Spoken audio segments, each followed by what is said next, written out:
falling on my head. Hey, welcome to Half the Battle. Today, we'll be taking a look at the Vines of Evil, aka The Revenge of Cobra Part 2.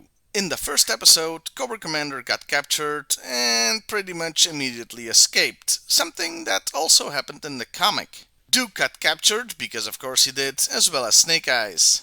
Meanwhile, Destro had invented the Weather Dominator, a device that, dominates the weather, and Cobra threatens the world with it.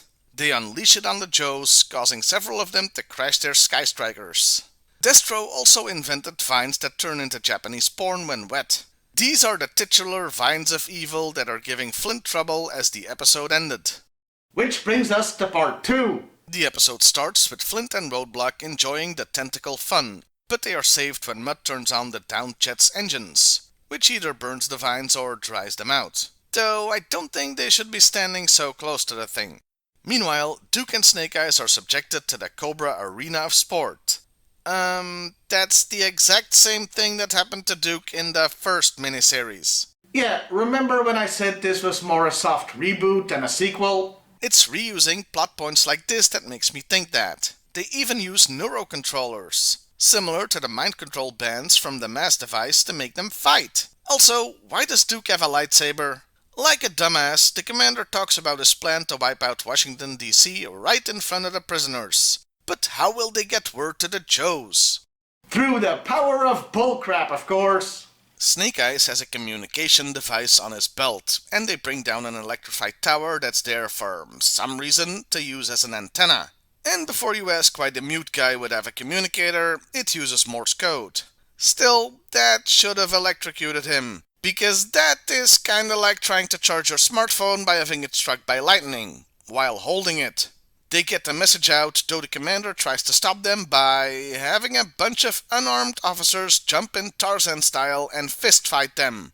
Really, guys? No guns? Budget cuts must be hitting Cobra pretty hard, I guess. Still, it works, and like in the previous episode, it's very satisfying to see Snake Eyes, the ultimate badass, getting his ass handed to him by a bunch of nobodies.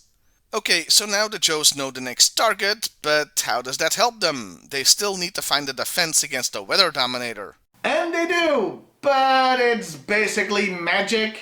Doc has invented a mirror that can absorb and then redirect energy.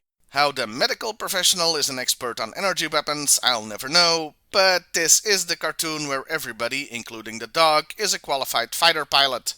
If it works, it'll absorb, reflect, and redirect energy.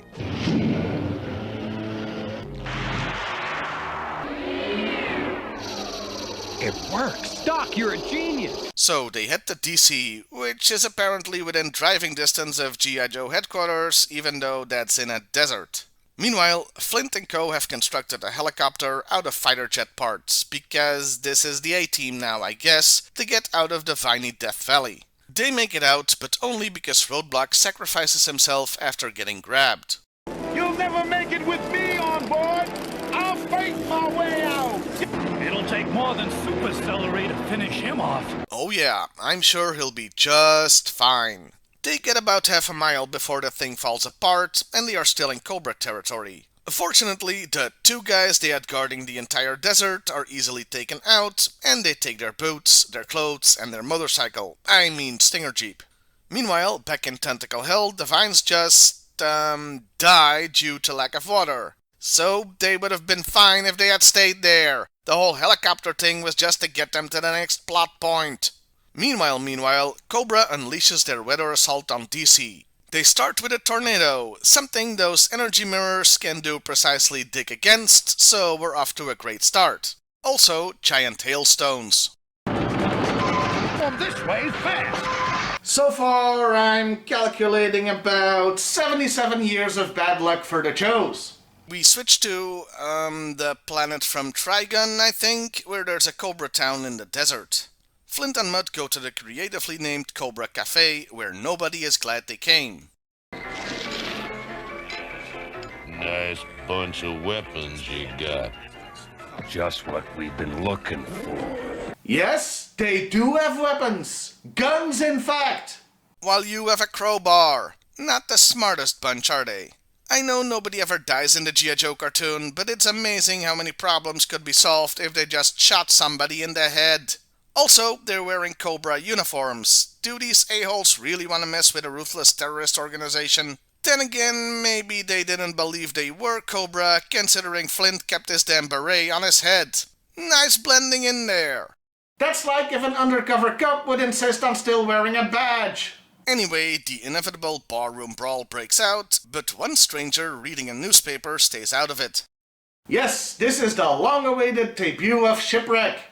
You, don't live around here, do you? I'm with myself and anybody who can pay my price. The name's Shipwreck. He's one of the few characters to get an actual origin in the cartoon, and it's not unlike the introduction of another lovable rogue in a galaxy far, far away. Back in DC, Cobra starts to use lightning to finish the Joes off, but this proves to be a mistake as it's the first and only time they use energy. Energy the mirrors can absorb and redirect. No! Redirect the energy flow! Yo-Joe!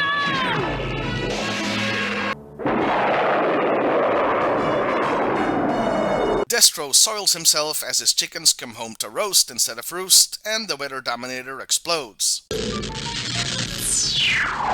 The end. No, of course it isn't the end because this is episode 2 of 5. The thing explodes into 3 different pieces that are scattered across the globe.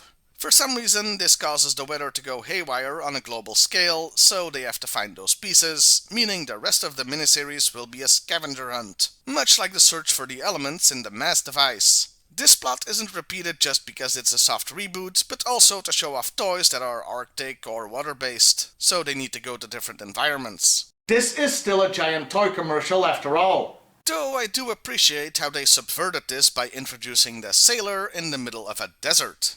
Speaking of which, Shipwreck takes them to his Millennium Falcon, a wind-powered desert boat. They take off but are caught by a sandstorm in a very impressive scene that reminds me of Fury Road. Get your sea legs up! Oh, what a day! What a lovely day! And the episode ends with Mud going overboard and disappearing. Man, that's stupid on risk command that Flint's lost now. That ain't gonna look good on his quarterly evaluation report. And that was The Revenge of Cobra Part 2, aka The Vines of Evil, even though the vines weren't that big a part of it.